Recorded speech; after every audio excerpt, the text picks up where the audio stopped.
અંકલેશ્વરમાં ચાલતા ભૂખ્યાને ભોજન સંસ્થાનો 7મા વર્ષમાં મંગલ પ્રવેશની ઉજવણી કરવામાં આવી। અંકલેશ્વર પ્રતિન ચોકડી પર ચાલતા ભૂખ્યાને ભોજન સંસ્થાની શરૂઆત 7મી ડિસેમ્બર 2018 ના રોજ અતુલભાઈ મુલાણી, માંગીલાલ રાવલ તેમજ RN શુક્લા દ્વારા કરવામાં આવી હતી।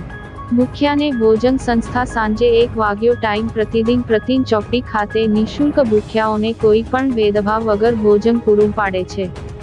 લોકડાઉનના સમયે પણ ભૂખ્યાઓને 2 ટાઈમ ભોજન પૂરું પાડ્યું હતું। ભૂખ્યાને ભોજન સંસ્થાના કાયમી દાતા તરીકે મંગલમ પરિવારના ભરતભાઈ પટેલ, હમ ટીવીના અસલમભાઈ ખેરાણી તેમજ વિવિધ દાનદાતાઓના સહયોગથી ભૂખ્યાને ભોજન સતત છેલ્લા 6 વર્ષથી અવિરત ચાલી રહ્યું છે, જેમાં અંકલેશ્વર તાલુકાની પ્રજા પોતાના જન્મદિવસ, લગ્ન વર્ષગાંઠ તેમજ મૃત્યુ તિથિ નિમિત્તે ભૂખ્યાઓને ભોજન કરવી સંસ્થાને અનાજનું દાન આપે છે।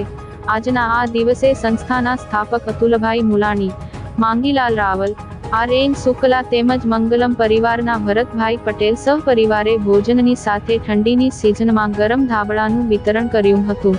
આ પ્રસંગે ખાસ સુરતથી બાગેશ્વર ધામના સંતોએ વિશેષ હાજરી આપી હતી। નમસ્કાર મિત્રો, હું અતુલ મુલાણી। ભૂખ્યાના ભોજનની અમારી શરૂઆત 7મી ડિસેમ્બર 2018થી થયેલ હતી। હું અતુલ મુલાણી, માંગીલાલભાઈ રાવલ અને RN શુક્લા અમે 3 મિત્રોથી આ શરૂઆત થયેલી હતી।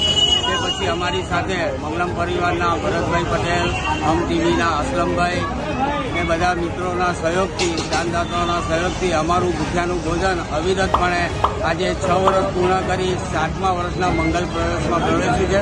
ખૂબ ખૂબ આભાર બધા દાનદાતા પરિવારનો।